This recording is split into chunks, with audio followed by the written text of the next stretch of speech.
जन आक्रोश महिला पदयात्रा अनुष्ठित सारा देश में जन आक्रोशमूलक महिला मानकर विक्षोभ प्रदर्शन करा जाउछि। सूचना अनुसार एप्रिल 17 तारिख में भारतर प्रधानमंत्री नरेंद्र मोदी भारतीय महिला मानक स्वार्थ को दृष्टि रखी 33% महिला संरक्षण बिल आगत करने को चेष्टा करथिले। एथिरे समस्त राजनीतिक दलर समर्थन थिबा बेले कांग्रेस दलर पूर्वतन अध्यक्ष राहुल गांधी और ओडिशार पूर्वतन मुख्यमंत्री नवीन पट्टनायक समेत सेमानक समर्थक माने विरोध करथिले, जार फलस्वरूप देशर कोण अनुकोण महिला मानकर विक्षोभ देखा मिली। एक क्रम में भद्रक जिला बासुदेवपुर निर्वाचन मंडल में नगर मंडल पक्षर मे 3 तारिख में शताधिक महिला मानक नहीं जन आक्रोश महिला पदयात्रा अनुष्ठित हो जाइछि। महिला सुरक्षा सम्मान और अधिकार पाई जन आंदोलन और महिला आत्मसम्मान रक्षा पाई एकता बंध पदयात्रा शताधिक महिला माने सामिल होइथिले। एकताबद्ध पदयात्रा शताधिक महिला माने सामिल होइथिले। बासुदेवपुर हनुमान बाटिका स्थित श्रीराम मंदिर परिसर जन आक्रोश महिला पदयात्रा आरंभ होई बजार परिक्रमा करने सहित कालीमंडप ट्राफिक छकरे महिला विरोधी कांग्रेस और बीजेडी नेतांक कुश पुतलिका दाह करा जायथिला। एथिसहित महिला संरक्षण बिल को विरोध करुवा कांग्रेस दलर पूर्वतन राष्ट्रीय अध्यक्ष राहुल गांधी और ओडिशार पूर्वतन मुख्यमंत्री नवीन पट्टनायक कुश पुतलिका दाह करा जायथिला।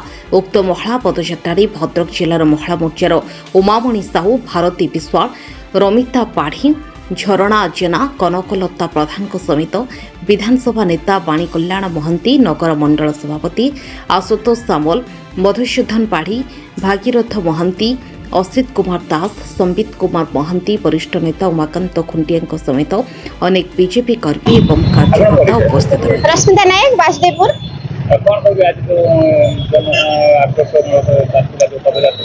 आज्ञा आज आमर देखु बासुदेवपुर म्युनिसिपालिटी रे जन आक्रोश महिला पदयात्रा अनुष्ठित हो जाइछि। शह शह संख्यार महिला आसी योगदान कर देइछन्ति। देखु जो माननीय प्रधानमंत्री यशस्वी प्रधानमंत्री मोदी जी जो संकल्प नहीं महिला को दुई पाद आगो को जीवाई से जो एप्रिल 17 तारिख दिन महिला रिजर्वेशन बिल नारी शक्ति बंधन अधिनियम रे जो महिला 33% महिला रिजर्वेशन बिल पास होगा जाऊला को विरोधी दल माने कांग्रेस मुख्यतः कांग्रेस और तांको सहयोग करुवा दल आमको आगो को जीवाई रोकीदेले। लाल बटन चिपी आमको आगो को जीवा छाड़िले नहीं। से भावुंट महिला माने केवल रोषे घरे काम करने योग्य महिला मानक से केबे भाविले नहीं। जदि महिला माने समग्र भारत वर्ष रे 50% निजर मतदान सब्यस्त करूछंती ताहले महिला माने काहेकि नेतृत्व नहीं परिबे नहीं। महिला को एते कमजोर भावुछंती कोन पाई सेईटा हमर आज प्रतिवाद रहिबो। जदि हमें मतदान सब्यस्त करि पारिछु ताहले हमें कोन पाई नेतृत्व नहीं परिबु नहीं। 33% रिजर्वेशन देइथिले जो एखणी 15-16% अछि संसद विधानसभा क्षेत्र रे ताहा हमर 33% हेइथिले आमे आउ किछि महिला भागीदार हेइथांते आगो को जीवा चेष्टा करते। समस्त मन अच्छी संसद विधानसभा क्षेत्र में निजर कन्स्टिट्यूएंसी निजर जिला निजर राज्य प्रतिनिधित्व करंतु किंतु सेटा कांग्रेस देहरे गला नहीं। आउ ताकू जो मेंटो है जो साथ देइचंती विरोधी दल माने से आमको आगो को जीवा देले नहीं। आज आमर एटा प्रतिवाद रहिबो कोन पई गोटे महिला को एते अबला दुर्बला महिला को कोन पई भाबुचंती। महिला सब किछि करि परिबो। महिला पाखरे सब प्रकार क्षमता अछि। आमको से अधिकार दिया जाऊ। जदि अधिकार न मिले ताहले आमे ए जो आंदोलन को आहुरी तीव्रतर करिबु। काहेकि ना समग्र भारत वर्ष देखंतु प्रत्येक जगह रे महिला को जो अत्याचार कराइछि अन्याय कराइछि महिला के प्रति समग्र भारत वर्ष रे देखंतु प्रत्येक जगह रे महिला माने आंदोलन करूछंती। महिला माने कुशपुतलिका दाह करूछंती। महिला माने को न्याय दरकार। आमे ए अन्याय हम संगर हेले आमे ए आंदोलन को आहुरी तीव्रतर करिबु। हमको ए जो मन भितरे हम प्रति असहिष्णुता अछि हमको आगो को जीवा को आम आगो को जाइथांतु हमको बढ़िबा को जो अटकाई देले ता प्रति आम प्रति ए जो अन्याय हबो ए जो अन्याय हेई चलीछि ताहले हमको न्याय दरकार। आमे न्याय पाई आज आसिके राज रास्ता रे पहुंचि जदि न्याय न मिले ताहले आमे आंदोलन को आउरी तीव्रतर करू। पदयात्रा हनुमान मंदिर पाखरु पहुंचे कि आमे मार्केट आज्ञा मार्केट बुल्ली सारी एठी आमे पुष्पपुतलिका दाह हेतै आज्ञा विरोधी दल नेता मानकर जे मंजुलता साहू बासुदेवपुर नगर मंडल महिला मोर्चार सभानेत्री। आज जो आमर जो एप्रिल 17 जो नरेंद्र मोदी जी आमर जो 33% ସଂରକ୍ଷଣ ନାରୀମାନଙ୍କ ପାଇଁ ବିଲ୍ ପାସ୍ କରିଥିଲେ ପାର୍ଲାମେଣ୍ଟରେ। ସେ ପାର୍ଲାମେଣ୍ଟକୁ ନବୀନ ପଟ୍ଟନାୟକ ରାହୁଲ ଗାନ୍ଧୀ ବିରୋଧୀ ଦଳ ସବୁ ମିଶି ଆମ ନାରୀମାନଙ୍କର ଯେଉଁ ଅଧିକାରଟାକୁ ସେମାନେ ବନ୍ଦ କରିଥିବାରୁ ଆମେ ସେଥିପାଇଁ ମହିଳାମାନେ ଜନ ଆକ୍ରୋଶ ଆନ୍ଦୋଳନ ଜାରି ରଖିଛୁ।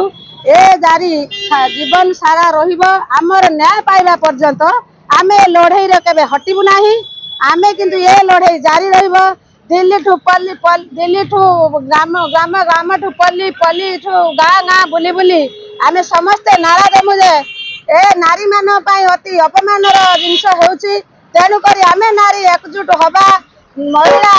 ମହିଳାଙ୍କର ଜିନ୍ଦାବାଦ ନାରାରେ ଆମେ ଏ ସମଗ୍ର ବିଶ୍ୱକୁ ଆମେ ଚେତେଇ ଦେବା। ନାରୀ ଏତେ ସବଳ ନୁହେଁ କି ସବଳ କିନ୍ତୁ ଦୁର୍ବଳ ନୁହେଁ ନାରୀ।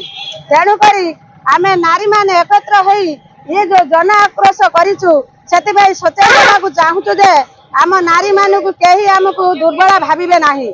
ଆମେ ନାରୀ ସମାଜ ଏକତ୍ରିତ ହବୁ, ଦେଶକୁ ଦେଖାଇ ଦେବୁ। ଆମ ବିରୁଦ୍ଧରେ ଯେଉଁ ନେତା ମନ୍ତ୍ରୀ ଭୋଟ ଆଶାରେ ଆମକୁ ଯେଉଁ ନବୀନ ପଟ୍ଟନାୟକ 25 ବର୍ଷ ହେଲା ଆମକୁ ଯେଉଁ ନାରୀମାନଙ୍କୁ ଯାଇ ନଚେଇଥିଲା, କିନ୍ତୁ ସେ ପ୍ରକୃତରେ ନାରୀମାନଙ୍କୁ ନ୍ୟାୟ ଦେବା ଉଦ୍ଦେଶ୍ୟରେ ନଥିଲା।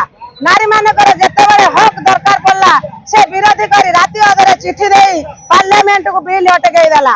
ତେଣୁକରି ଆମର ମା ମାନେ ନରେନ୍ଦ୍ର ମୋଦି ମା ମାନଙ୍କର ଆଖିରେ ଲୁହକୁ ସେ ଦେଖିଛି। ତେଣୁକରି ସେ ମା ମାନଙ୍କର ପ୍ରକୃତ ଜିନିଷ ମା ମାନଙ୍କୁ ଆଗେଇବା ପାଇଁ ଚେଷ୍ଟା କରିବ। ସେଥିପାଇଁ ନରେନ୍ଦ୍ର ମୋଦି ଆମକୁ ବହୁତ ନାରୀମାନଙ୍କୁ ସମ୍ମାନ ସହକାରେ ଆମକୁ ଆଗକୁ ନେବା ପାଇଁ ସବୁଥିରେ ଆମକୁ ସହଯୋଗ କରିଛି। ତେଣୁକରି ଭଦ୍ରକ ବାସୁଦେବପୁର ରଞ୍ଜନ ମଲ୍ଲିକ ରିପୋର୍ଟ, ନ୍ୟୁଜ୍ 8 ଓଡ଼ିଶା।